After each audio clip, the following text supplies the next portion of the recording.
Pero entonces, si alguien quiere comprar oro, ¿cuándo sabe cuándo es un buen momento? Porque sin saber si está barato o caro, pueden llegar a comprarlo en un pico, ¿no? Bueno, mira, te pongo un ejemplo. Mm, Últimos 25 años, ¿vale? Si ujú. tú compras o has comprado oro en cualquiera de los meses de los últimos 25 años, ¿vale?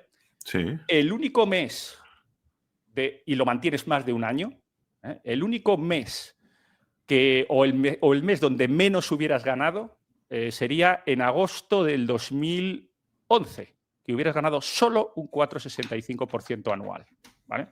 De ahí Mm, para arriba. Entonces, en los últimos 25 años, compraras cuando compraras, has ganado dinero. Pocos activos pueden decir eso de manera consistente. Y ya. si vamos a los años en los cuales se ha ganado, se ha perdido dinero, en euros, en los últimos 25 años hay 22 años en verde, 3 años en rojo. El 2013, que se perdió, vamos a dar las malas noticias, Mm, lógicamente. El 2013 que se perdió un 30%, el 2015 que se perdió un 0,1%, es empate real, pero es mm, rojo, menos.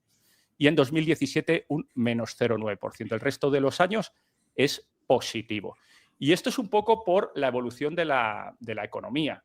Si mm. nosotros pensamos, porque claro, esto hay que definirlo bien. Em, mm, el oro no siempre funciona. O sea, no siempre es la mejor inversión. Y eso quiero que la gente lo entienda. No, esto Mm, no es.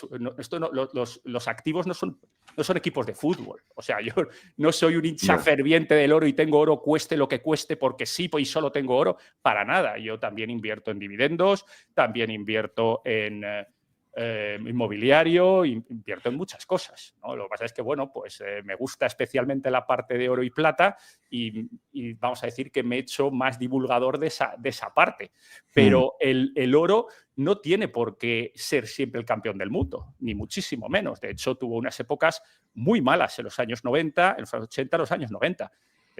¿Por qué? Pues porque el oro es un termómetro de la economía. mm. Y no antes suele ser un termómetro de la economía que funciona al revés. Es decir, cuanto mejor vaya la economía, más crezca, de manera más sana, con menos deuda, peor le Sí. valoro. Y eso es lo que ocurrió en los años 90.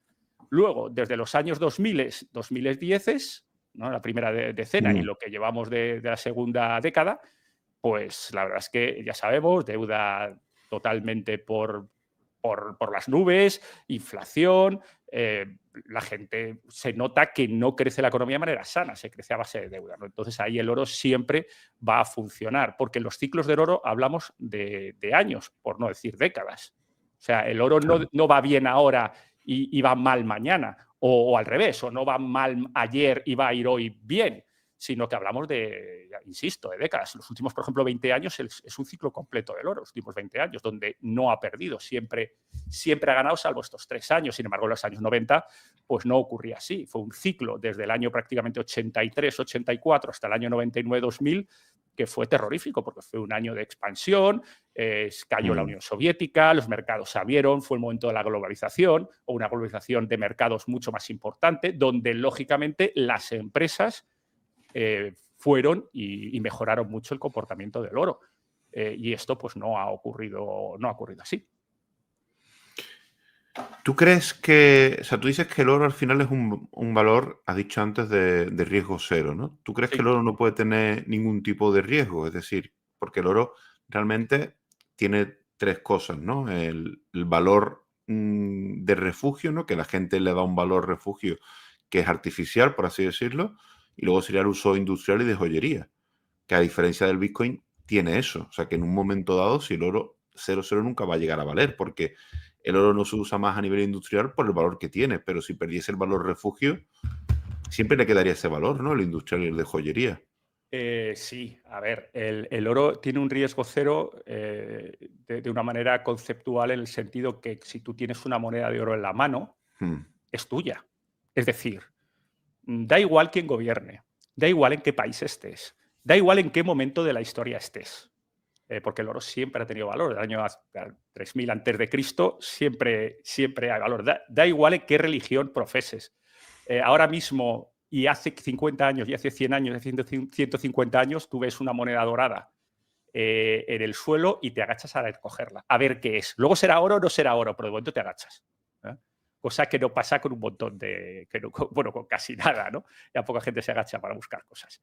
Pero en ese sentido, al tocarlo, no tiene un valor de contraparte, ¿de acuerdo? Un banco central tiene oro y no depende de las políticas económicas de Trump, por ejemplo, ¿no? No depende de si el país está en guerra o no, como por ejemplo Rusia. Tiene unas reservas de oro que le dan una solidez al balance y que efectivamente no tienen colateral. No responde ante nadie ese oro. No hay nadie que le pueda quitar el valor. Ni puede haber unas maniobras orquestadas mundiales para bajar un valor, que eso sí que puede ocurrir con otros activos, ¿no? Ahora mismo, por ejemplo, yo qué sé, Nvidia. Hay guerra con Taiwán, invade China, tal, y a lo mejor te puede caer un 30%, un 50%, o directamente hacer un Nokia, ir a la quiebra a una empresa, ¿no? Eso puede ocurrir porque son circunstancias de mercado, circunstancias geopolíticas, circunstancias económicas, pues un montón de circunstancias.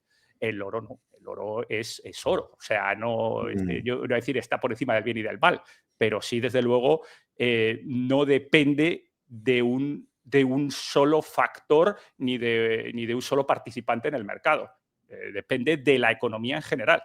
A eso me refiero con lo que es un activo de riesgo cero. Abundando en lo que preguntas de si la parte de joyería y bueno, y la parte industrial, lógicamente, tiene unas propiedades físico-químicas muy especiales. Por eso, desde siempre se ha considerado como dinero, como algo precioso, como algo escaso.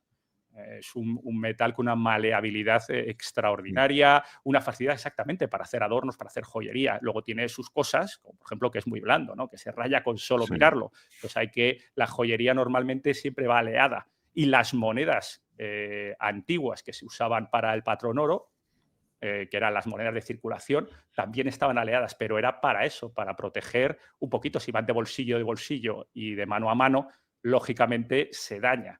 Entonces, bueno, pues lógicamente van aleadas e iban aleadas y bueno, pues tenían esa función. En la parte de joyería, yo la joyería no la considero una inversión, la considero amor. Es decir, es algo que tú regalas, que tú, bueno, pues regalas a un ser querido o te gusta.